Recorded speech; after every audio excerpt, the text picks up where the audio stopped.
Bloch को जो एक लाहासिल जंग की तरफ धकेल दिया गया है, क्या हासिल होगा उससे सवाए कुछ तो खून के?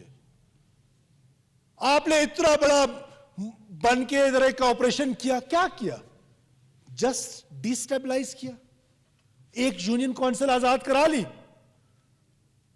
और कितने बलोच मरवा दिए। और मुझे अफसोस होता है आज कि गवादर के अंदर खुजदार का रहने वाला बलोच,